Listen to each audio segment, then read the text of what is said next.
It is my pleasure to introduce to you Dale Watts, former high school teacher at Booker T, among other places, and our purveyor of books at the All Souls bookstore, where you may purchase a signed copy of Connie Cronley's A Life on Fire.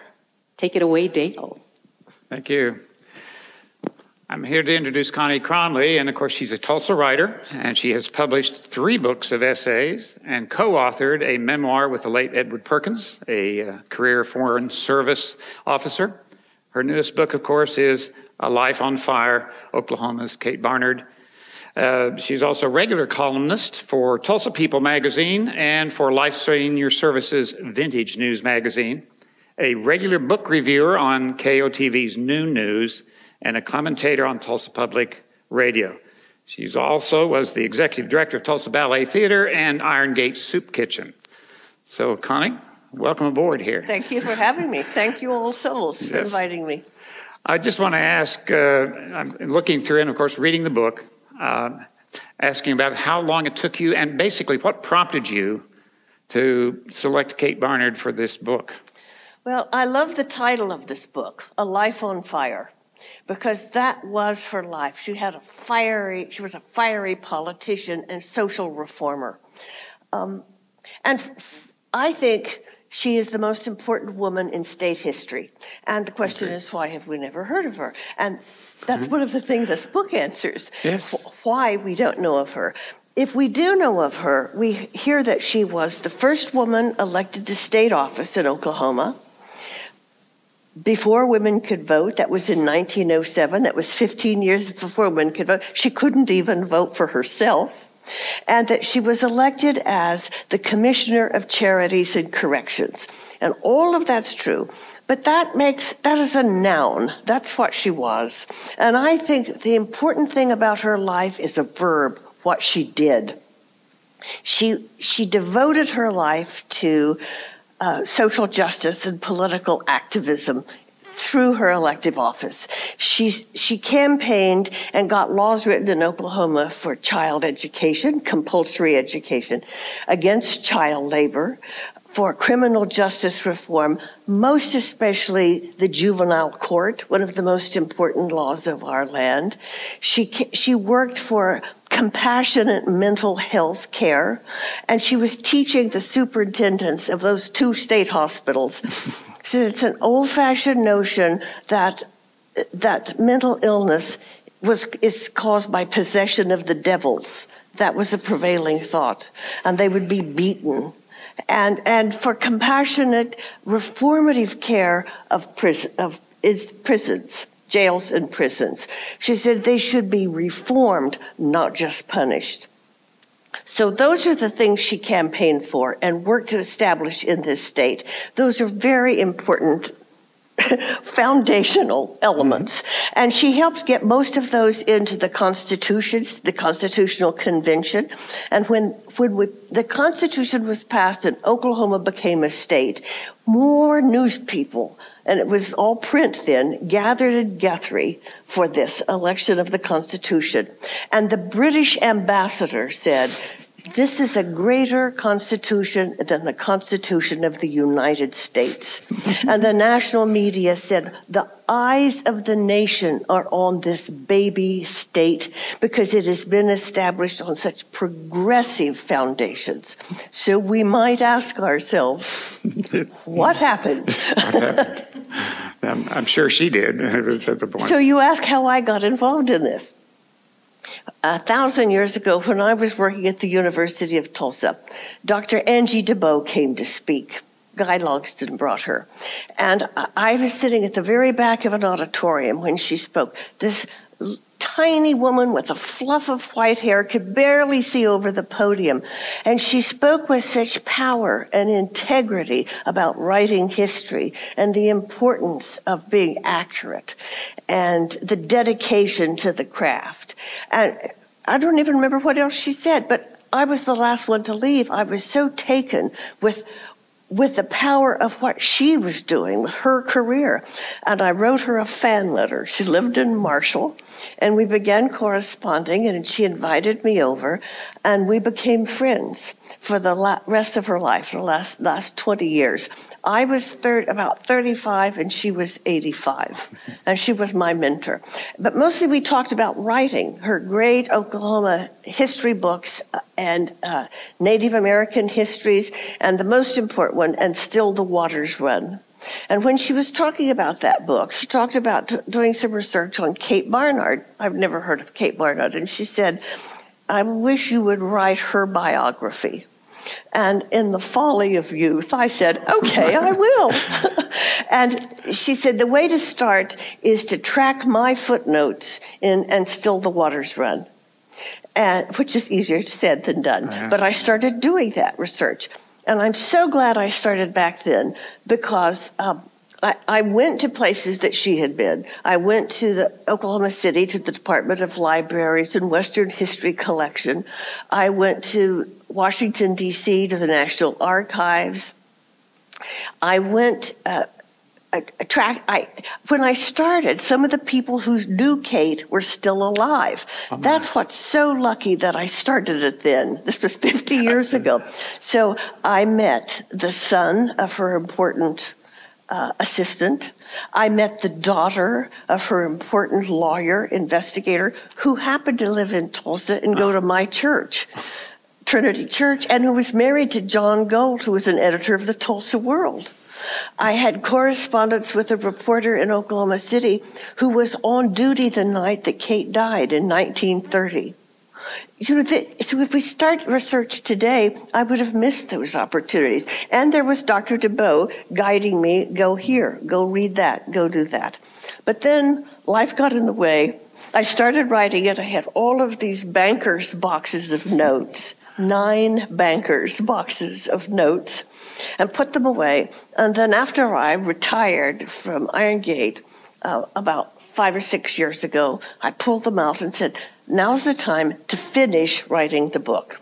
So I had that research done, and then the newest, to see what had been written and researched since then, and finished it. And that makes it sound a lot easier than it was, but that's the way it happened. I noticed that you had said on one of your things that you 50 years, and I thought, well, did I write that down wrong? But no, 50 years. Oh, my gracious. Doesn't seem possible, does it? No, but it's well worth it, I must admit. I hope Dr. Bowe looks down and says, well done, I'm glad you told the story. She wanted people to know. Kate Barnard was her idol, and she heard Kate Barnard speak when Angie DeBow was a young teacher. She heard Kate speak at a teacher's meeting, and so she could describe to me what kind of speaker she was. And her public speaking was one of her great gifts, and it's what made her career. And Dr. DeBow said you could hear a pin drop. People leaned forward to hear her. Now, Kate was very tiny, just 5 feet tall, 90 pounds. But she had a voice, Dr. DeBow said. She said it was magical and mesmerizing. She said Amy Semple McPherson had that gift. FDR had that gift. But somehow Kate's voice, she had the ability to project. She spoke to audiences of 8,000 or 9,000, 3,000 regularly. And this was, 1907, long before microphones. None of these microphones. And they could hear her. But Dr. DeBow said it was just mesmerizing. So I hope that I've been able to capture in the book the power she had over audiences, because that was a great gift. Yes, I've noticed in the book that when you were mentioning that, I thought, this small lady is talking to thousands of people without the aid of any kind of amplification of her voice. So this is truly how she managed to... It's a gift. It's a gift, that's for sure. Why is it that, why has she been so overlooked? What do you think? Is it just... Well, if you think about what she was campaigning for, it was things that the state really wanted at that time. We wanted to be a progressive state. It became a state as a working man's state. We wanted living wages for the union men, the railroaders, the coal miners. We wanted safe working conditions, 2 exits to a mine inspector, a factory inspector. Kate's big issue was child labor, and the state was all for that. We will not put our children in the mines and in the factories. But then it was such a great idea, but it became costly, all the things she wanted. It was a new state, and taxes had to be raised, and this began to cost things. And some of the people said, it takes 2 people working to pay for every elected politician we had. So there's a little grumbling about the cost. Yes, we wanted a better mental health hospital, but that costs. Yes, we wanted a prison built, but that cost. So it was at the expense of the reality. That's one reason. Kate made a lot of enemies everywhere she went, because she did not go in demurely saying, would you please make these changes? Would you please take down the shackles from the prison? Would you please stop beating the mental patients that you've put in a wooden crib?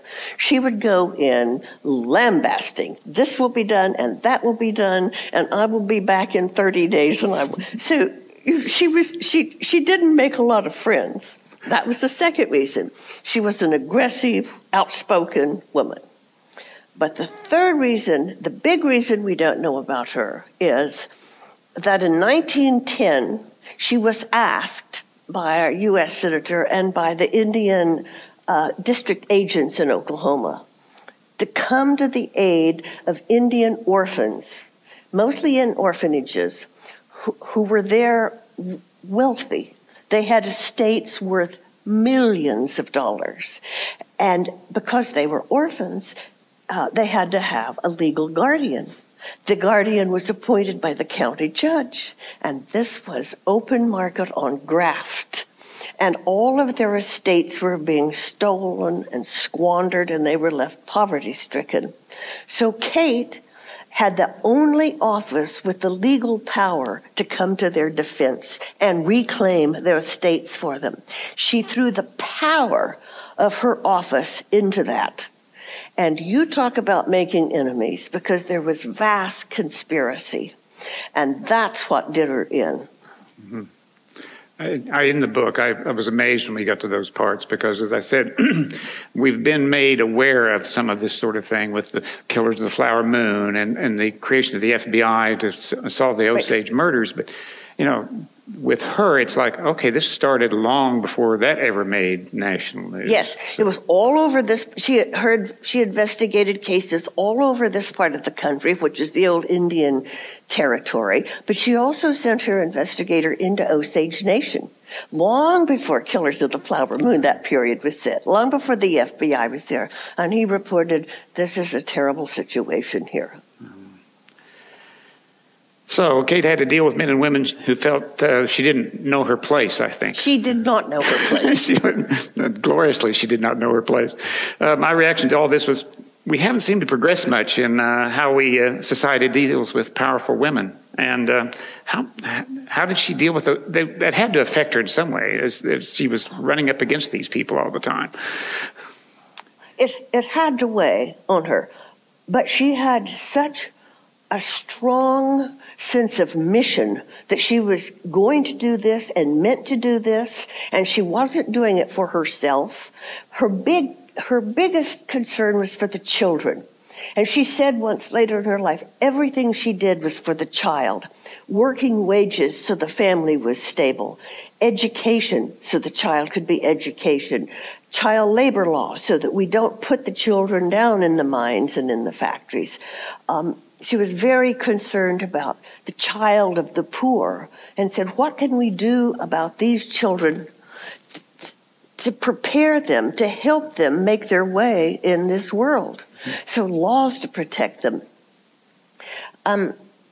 She dressed very plainly. This is an early picture of her before statehood. She dressed very plainly in dark clothes, never wore jewelry, maybe a cameo or a cross. And she said, this is the famous quote, how can women wear diamonds when babies cry for bread? So you ask, how did she handle with this conflict? She just stormed through it. She just ignored it and went on. She got a lot of criticism, especially when she was starting from, let's see, what was it? The Women's Christian Temperance Union. And it was a big kerfuffle in the newspaper. They said she was too outspoken. She consorted with that dreadful police matron. She was overbearing. And what Kate read that to mean, I think, was she wasn't ladylike. And I think she read it as criticism of her own poverty. She was virtually an orphan. She was a Catholic in a Protestant country. She was poor. She did have a father who was gone most of the time. She boarded with people, lived on a homestead. So I think she thought they looked down on her because she wasn't what she called club ladies. But now, people always ask her, how can I do what you do? How can I start social reform in my community? How can I do this? And her advice was, have as few women in your organization as possible. She said, if they give you a bag of old clothes, they will think they've done a good thing. And they want to interfere and run the thing. She said, get men involved because they've got the money and they've got the power. And that's true. That was true. Now, that doesn't, she's criticized now because she was initially not wholeheartedly in supportive of women's suffrage. Not that she didn't approve it. She said, I have my own issues. I've got more than I can handle right now. You have a women's suffrage movement. You do that. She changed her mind about that later. But she had great admiration for the women social justice at that time. Florence Kelley, Jane Addams, Ida Tarbell, the great muck writer, wrote her a fan letter. So she liked the women in the business that she was in, who were doing the work she was in. She was very involved and started a lot of women's union organizations, the International Union Label Committee, the Women's Anti-Child Law. She started all of these committees for unions, for child, and put them in the gallery at the Constitution when she spoke. So she was not anti-women. She was not anti-suffrage. She was all for Kate and her mission. Yeah, she was focused on that. So much of this may have been due to her, you mentioned her upbringing and the poor situations, right? She was born in Kansas, am I correct? She was born in Nebraska and moved to Kansas, to Kerwin, Kansas, with her father, her mother, and her mother's two sons from an earlier marriage. And then her mother died in childbirth when Kate was not quite 2. And one of her earliest memories, she said, was the snow-covered cemetery burying her mother. And the baby died a few days later. And the father, John P. Barnard, could not raise children alone. So the 2 boys went to live with the grandparents, and Kate was left in Kerwin because the father was then surveying for the railroad, and he was off. So she boarded with different families. This had to be hard. And she said many nights she cried. She was dramatic, cried herself to sleep because other children had mothers to love them. Now, when I was doing the book, she left diaries, a diary, sort of, not a, today I did. She was writing her autobiography, and she left detailed, she had health problems, severe health problems, detailed medical records, the conditions, the symptoms, what she'd saw. And I talked to 2 doctors in Tulsa about some of those records. And Dr. Robert Hudson, who was a pediatrician at the time, said, cannot overestimate the influence of her mother's death on her, that it directed probably her whole career. It was all about helping somebody who needed help, helping children. He said, a mother loss is one of the greatest wounds that anybody could suffer. And that's one of the things that drove her. I can see, yes, that would be. The idea that Oklahoma was considered a progressive state. I know. We will laugh our sides sore with that. We try not to. I try not to. Okay. But I do realize that the state constitution was a populist populist document, and they elected every office, and we've struggled with that in recent years because so much of that's going on. But she had lost so much support by the 1930s, and did she? I mean, it's really interesting how that all switched, didn't it? I mean, it went from progressive to more concerned, like you said, about the money and how we're going to pay for things. It was the money, and it was the fourth legislature that drove her out of office, and there was such a conspiracy of graft and corruption, and that's what she and her department were discovering when they were trying to help the Indian orphans, and it reached from the lowest county, smallest town, all the way to Washington, and to oil companies in the East. And it was such a powerful graft and conspiracy. She said it was like being swept up in the ocean. She and her little office didn't stand a chance. And of course, then she lost the power of the press behind her because these names were too powerful to name, like Rockefeller. So she was... The fourth legislature was so vicious, not just to her, to all state agencies then, but especially to her, because a lot of them had their fingers in the till and they wanted the money. And they wanted to eliminate her office, but they couldn't do it because it had been established by the Constitution. But what they could do was cut her funding. Oh. And that's what they did. So she lost an assistant, she lost an investigator, she was just her and her secretary, and reduced salary and reduced, maybe not salary, but reduced printing, reduced travel expense, and it was hopeless. Yeah, I've been part of the book. They would become upset with her because she traveled to national conventions and sent people to learn how to do better. To learn. She toured prisons to learn how we should build our state prison when we were building at McAllister. She toured New York mental hospitals to learn how we should be treating our people here. She was so popular, she was called by the press the good angel of Oklahoma. And because of her speaking ability, she was offered professional speaking engagements on the Chautauqua circuit and the Lyceum circuit. And she said, no, my work is in Oklahoma. But she was asked to speak at national conventions of all kind, and she did. She was asked to go on the stump in 5 eastern states for William Jennings Bryan when he ran for president, the only woman to campaign for him. She called him Billy. And Teddy Roosevelt stopped a receiving line in Washington to meet her and thank her for her work. She was so popular and the most powerful politician. So that's one reason for her downfall.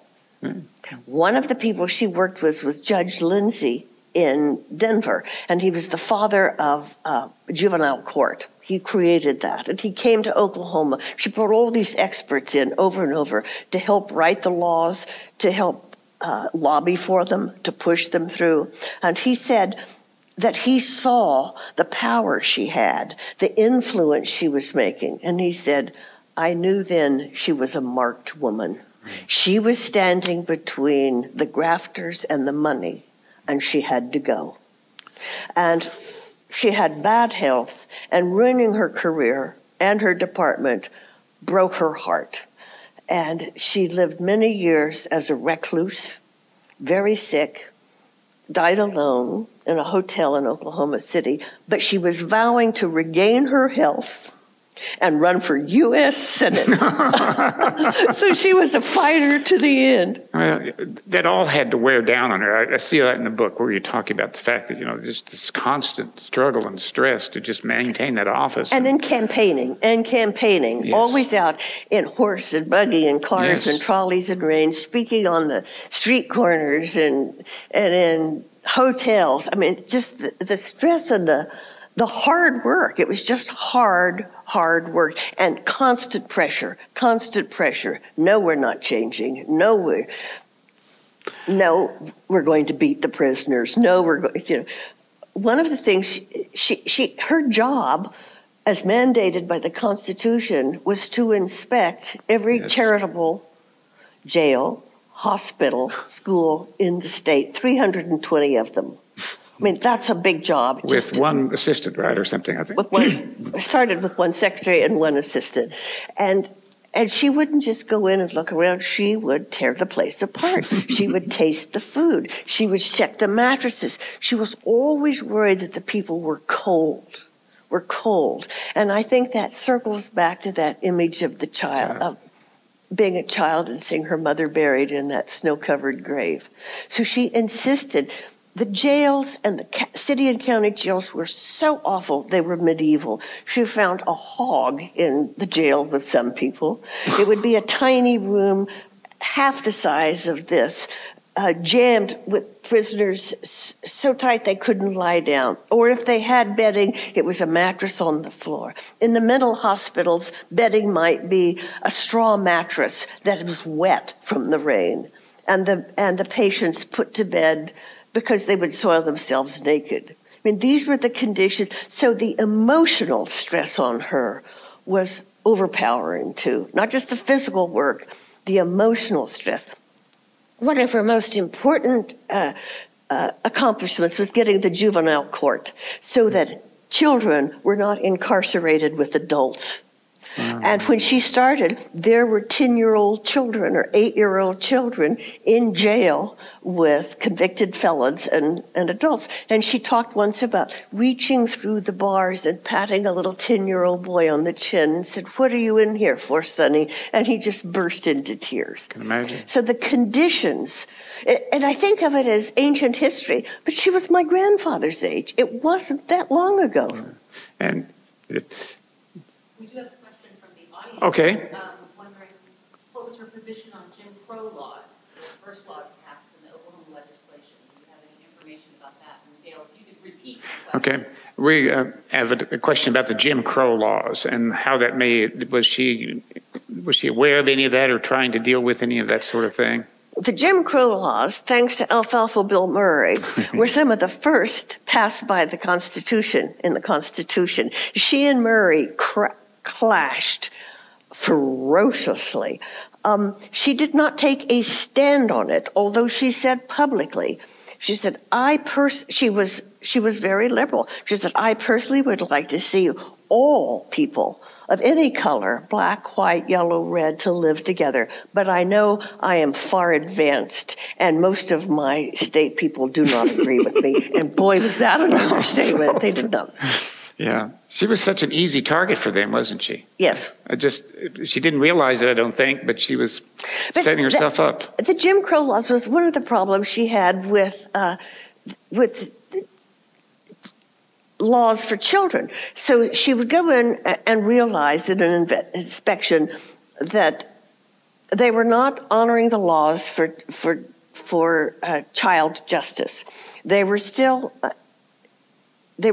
trying them in an adult court. No, they would not separate the children from the adults in jail. No, this has to be separated. And she would stand while there were separate facilities built. And then she would find that they had put a black child in with white children, and that had to be changed too. So she encountered this. It made her job harder, because these were the laws that she was living by. So she had to make more separate accommodations. It's Kate's conflict with the criminal justice system in Oklahoma and dealing with Indian legal cases. So now we have the McGirt ruling, and it's kind of interesting. How do you think she would deal with what's gone on where we're reestablishing, or actually they never disestablished the reservations? She was from the west side of the state, Oklahoma Territory. And when she was asked to investigate the Indian cases, what was called the Indian problem, capital letters, she said, "I don't know anything about Indians. Who are these children?" And that's when, because that wasn't an issue on the West Side, and was horrified at what she discovered. She believed that the law should be observed. So with McGirt, I think she would agree with the Supreme Court justice who said, nations like great men keep their word. Yeah. And the treaties were broken. Yeah. And so it was upholding the law for the allotments of the Indian orphans and minors that she was trying to maintain. Because this would have been billions of dollars in today's money. And she saw that it was being stolen illegally. So, yeah, even though there was, Jim Crow in effect with the Indian population itself, I mean, they were also treated as less than equal. And it's so easy to say how the biggest problem was that the legislatures, and especially in Washington, wanted to remove restrictions because the allotted land, especially by full bloods or even mixed bloods, could not be leased or sold without approval of the federal government officials or their guardian. And it's easy to say now that was the law. 2 treaties had been broken. They were allotted this land twice. First, as Angie wrote, as long as water runs. Secondly, that was taken away and they were allotted individual allotments, and now that was being taken away. And yet, and it's hard to say, another side was not the grafters and the greedy, scrupulous people who wanted the money for themselves. There were the people who justified it maybe by saying, Indian land can't be taxed. We need land taxed so we can build schools and roads.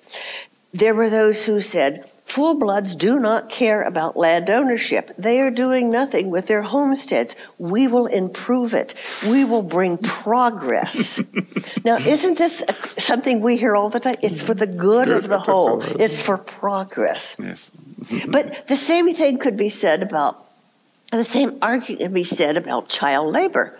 Nobody said, let us brutalize our children by putting them in factories and warehouses and down in mines. The fact was that with the Industrial Revolution, changed the agrarian society, mobs of people moved to the city where the conditions of living and work were intolerable and unhealthy and could not make a living wage. Men would work 80 hours a week and still could not feed their families. And so what solution was there for these families but to put the children to work? That is not we do not excuse that. That is why. It wasn't that we don't care about our children, it's that we're trying to do this for the good of the family and feed. And she got some feedback, blowback, I should say, rather, with the agricultural side, because I can imagine to have the kids working on the farm, and they didn't want to get into this business. My gosh, this is where she and Alfalfa Berry clashed. Oh, yeah. And it was all about child labor laws, which did not pass the first legislature, which shocked her. He was adamantly opposed to it because he was a cotton farmer, and he thought, now see if we don't recognize this argument. We don't need the government to tell us how to run our children. We know best. Mm-hmm. And besides, we need the children to work on the farm during harvest. So there was pushback about education, compulsory education, and what the law passed eventually called for was for children under the age of 16 to attend school 3 months a year. But the drama of that the child labor. So every little increment she made was, just a battle and a push against, we need the children in the fields. We need them in the... I love the quote. You quoted Balzac in the book. Behind every great fortune lies a great crime, and of course I loved it because it was also Tozo used it in the great mafia stories with The Godfather. But your book exposes so much of this corruption, the racism, and the graft, as well as noting many of the founders and noted men of Oklahoma who participated in those activities. Have you heard any comments with the publication of your book with naming of those names? When Dr. DeBow wrote And Still the Waters Run, and she named names of people who were unscrupulous and crooked and stealing the money, and she named so many names, it threatened to destroy the University of Oklahoma press because those men were alive and powerful, and some on the state regents board. So she pulled her manuscript, which was a huge concession. It was hard times. But she said, the state needs a press more than it needs my book. So the head of the OU press held the manuscript for 5 years, and when he went to Princeton, it was one of the first books he published. And she said, after all of that drama, what will people say? We'll be sued. She said, not a peep. She said, I did not hear a peep of criticism. And she said the reason, she thought, was because she knew so much more that she could have told. Yes. So I have named some names in my book. And what I have found is the one name around here that causes more ire than any, if you dare criticize him, is Charles Page. Because he did do a wonderful thing and had the Charles Page Orphanage and Home for Widows, great things, and people revere him. And yet, the way he got his oil money, his leases, was not always honorable. And yet, J.D. Colbert, who does great research in the allotments in this part of the state and in this part of the city, said that the reason that there were so many orphanages in Creek Nation with Creek children is because they warehoused the orphans with money, and Charles Page then would auction them off. Here's one who's 17, coming up 18. Got one over here, 16. Both J.D. Colbert and Russell Cobb, and I think others, are doing a lot more research in the family, in the town fathers, in the city fathers. And I think we will be reading more scandalous stories in the near future, naming names. But when I was writing my book, I talked to two people. I talked to two great Indian scholars, Renard Strickland, who is an Indian law and historian and writer, yes. And he said very diplomatically, he said all the great towns, all the great buildings, all the great museums in Oklahoma came from oil money. In Oklahoma, you don't have money without oil, and in Oklahoma, you don't have oil without Indians. That was diplomatic. Yeah. Now, Dr. Garrick Bailey at TU was a little more blunt, and I quote him.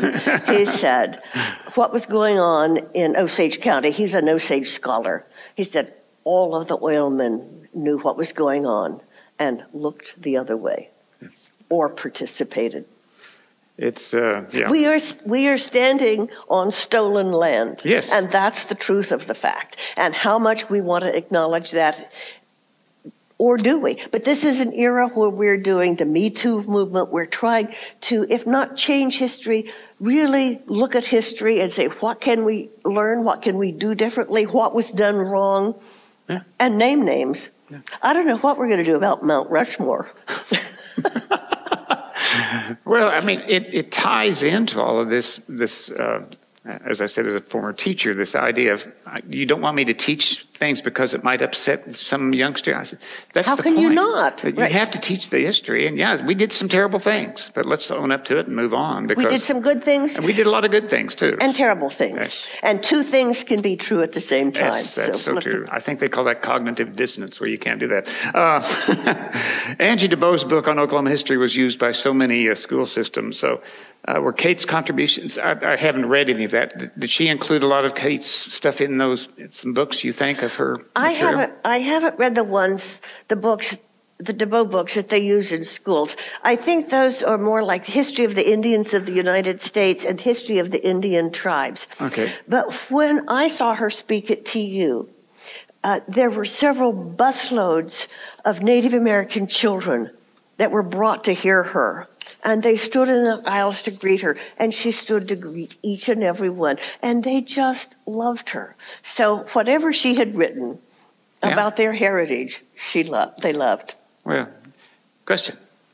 Question from the audience. Did she ever marry? What were her views toward marriage? Did she ever speak of it? Did she ever marry, and what were her views on marriage? She did not marry. She never married. She never had children. She never wanted... I talked with a woman who lived in the homestead out by Neowalla, by Oklahoma City, who bought Kate's homestead, who knew people who lived around, and said around her when she was 18 and living on the homestead, she would never have anything to do with the boys. She wanted a career from the beginning. Uh-huh. And I think she saw what it did to her mother and her grandmother. She saw how that hard lifestyle wore people down. The first career she wanted was to be a school teacher. That was one of the grandest things you could be. And she became a school teacher. But I'm not sure that was a good fit for her. And one researcher at the time diplomatically said her great energy to do something important overflowed that tiny schoolroom. So then she went to business school and studied stenography, shorthand and typing. That was very modern at the time, and that fit her. She wanted to be a modern woman, and those speedy skills fit her. She was good at it, and she had no trouble finding a job. She had a lot of trouble keeping a job because her bosses said this modest little black-haired woman would come in, and before you knew it, she was changing everything and telling everybody what to do and tried to run the whole show. So when she found social reform, and that was what was sweeping the nation, and here was the chance not to help just one thing or one person or a puppy, but to help the whole country. She found her heart, and she embraced it with all of her soul. Yeah. So was she ever threatened physically from any of this? Did you discover anything? Maybe she was afraid of the forces that were coming against her by any chance? Because I can't imagine facing all this and not being somewhat concerned about her own safety. She should have been, because the lawyer in her office was shot at several times. Oh. And during the campaigns that she was in, it was bare knuckles politics, and there were brawls in the street and in the hotel lobbies. Oh, and she was right there with it. She said, at that time, being fighting Irish was a proud thing to be. And she said, I'm Irish and love a good shindy. So she didn't back down like this, but she wasn't physically involved in it. I think what wore her out, she might be what we might in this day diagnose her as slightly bipolar and manic depressive, because she would push herself so hard beyond her energy and then collapse. Wow.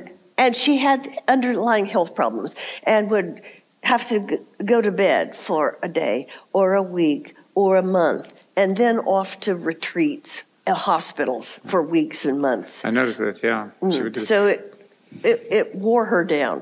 You used a word that I was going to ask you about, shindy, S-H-I-N-D-Y. So it means a messy fight. Oh, okay, because I thought shindig, but I thought, well, I don't think that's shindig, what... Shindy. She meant a messy fight. I love a good fight, a good fight. She loved a good debate, strong debate. Yeah, yeah. So we were talking about this earlier before we came on, and any thoughts about it? Maybe would be happy if this were made into a movie, so we could promote her some more?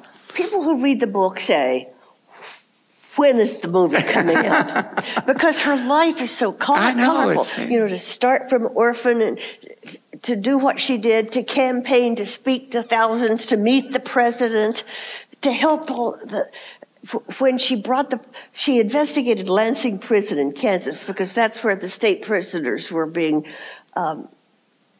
sent before we built a prison. And that was a huge blow up in the press when she investigated that and saw how they were treated. And when they brought back a train, what was called the train full of convicts, brought them back at night from Oklahoma, from Kansas. It was so bad. And they cheered, our Kate, all the way. So everything she did was cinematic. It lends itself to a movie. When I was doing the research, the pictures I've seen from her, she looked to me like the English actress Helena Bonham Carter. Petite, a lot of hair, big dark eyes, fiery. I would love to see a movie of her life made. I would like more people to know of her life. Well, Oklahoma has a growing film industry coming on. Let's keep our fingers crossed that works. So, okay, I have to ask this question. Did you run into any obstacles when researching Barnard's work on guardians, grifters, and orphanages? Any kind of opposition in your research on the grifters and all the... For me? Yes. Did I have obstacles? No, because most of the materials I was working with existed in her life. And the first draft I sent to OU Press would have been a book twice the size it is now. And they said, that's too much. And it's because she wrote so prolifically. As she wrote annual reports, she was mandated to write annual reports for her department. And instead of a little cursory report, she went in detail of what she saw. And at that time, the orphanages could be very candid. And they would say, Mary Smith, 13, seems mentally soft, robust. I mean, they would give all the details of their health and their mental state. In the language of that time. In the language of that time. Yes. But she reported a lot of that. And when they were doing trials for the Indian orphans and the legal cases, the tribal land, she ran the testimony. She put all of this in her annual reports and put a copy on every legislator's desk. The conditions she found and what they said. That irritates some people. That irritated people. Another question. What's next on your writing agenda? Yeah, that's how my question was coming up. What are you getting ready for another book already? Oh, another book. I can't do another book. Right now I'm just talking about Kate, giving talks, talking about the book. I don't have a book in mind, I don't think. I like writing my essays for Tulsa People and commentaries and book reviews. No, I'm just kind of catching my breath, I think. I would imagine after 50 years, it would be time. I'm going, I mean, it is amazing to think that you invested that much time, but I am so glad that you have, because you've introduced me to a woman. As I said, if I were still teaching, I'd be talking about this book, because... Thank you. That's what we want educators to say. Yes, they need to make sure they're doing that. Was Barnard Elementary School named after her? No, that was Henry Barnard, but he was another educational person. You're the one person that knows that. Yeah, it's. I thought so too. I must admit, I thought, because I taught at Hamilton, which was right next door to Barnard. But no, Barnard School is not named for her, no. And neither is she related to the Chapman Barnard big ranching family. No. There was a school named for her during her lifetime. Oh. Some little town, I can't remember where, and I don't know if it's still there. I'm glad you mentioned the pronunciation, because I started asking now. We'll make sure we're saying Barnard correctly, but not Barnard. And so I think it's Barnard. Right? Okay, well, I'll go with that too. And so that's bad. But we do have a statue of her. And I think I sent you a photo. I hope we can get that up. But it's in the state capitol building on the first floor. And I'm so glad, because I thought, surely we've done something to memorialize this woman, other than just maybe some gravesite somewhere. But it's amazing, because she needs to be promoted. When she died, her grave was unmarked for like 40 years. Oh, dear. The first portrait of a woman that was hung in the state capitol was the portrait of Angie DeBow. I was involved in that with publicity and things. And Dr. DeBose said what an honor it was. Charles Banks Wilson did the portrait. Oh, yes. And it's good. Yeah. And she said she's such an honor, but it should have been an honor that went to Kate Barnard, because she's the one who deserved it. Amazing. And I think we are, any other questions? We've told everything we know, and then I think some. so. We're at that point.